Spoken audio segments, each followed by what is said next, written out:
कसं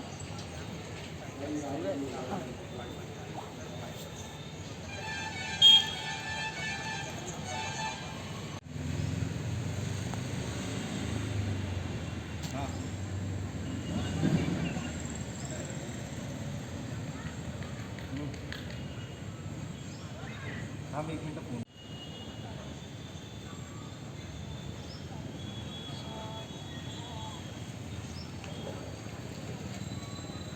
जय जवान जय किसान.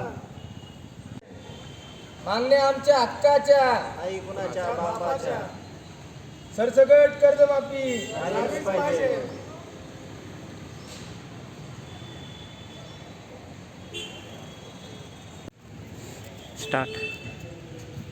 छावा क्रांतीवीर सेनेच्या वतीने शेतकऱ्यांच्या विविध मागण्या घेऊन आम्ही अमरण उपोषणाला बसलो आहे. उपोषणाचा आज दुसरा दिवस आहे.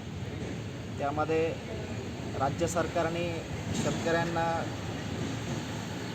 आश्वासन दिलं होतं की आम्ही शेतकऱ्यांचा सातबारा कोरा करू, पण शासनाला कुठंतरी याचे लक्षात न राहिल्यामुळं आम्ही त्यांना जागं करण्यासाठी आज दुसरा दिवस उपोषण करण्यासाठी बसलो आहे. त्यामध्ये आमच्या विविध मागण्यांमध्ये शेतकऱ्यांची कांद्याला हमीभाव भेटावा 5,000 रुपये प्रति क्विंटल, व त्यामध्ये सोयाबीनीला 10,000 रुपये प्रति क्विंटल भाव भेटावा, कापसाला 15,000 रुपये भेटावा, स्वामीनाथन आयोगाच्या शिफारशी लागू करावा का, जेणेकरून आम्ही हे जे सांगतोय याच्याने शेतकऱ्याच्या आत्महत्या थांबतील व त्या शेतकऱ्यांच्या पोरांच्या शिक्षणासाठी चांगला पैसा येऊन ते चांगलं शिक्षण घेतील अशी आमची अपेक्षा आहे. पण राज्य सरकार याकडं गांभीर्याने लक्ष देत नाही. आम्ही गेल्या महाराष्ट्रामध्ये काही दिवसामध्ये विविध ठिकाणी बैलगाडी मोर्चे असतील, रस्ता रोको असेल, आमच्या संघटनेच्या माध्यमातून आम्ही महाराष्ट्रभर आंदोलनं केलं, पण तरीही सरकारला जाग न आल्यामुळं आज आम्ही हे उपोषणाचं हत्यार उपसलं आहे. आम्ही शांततेच्या मार्गाने करतो आहे.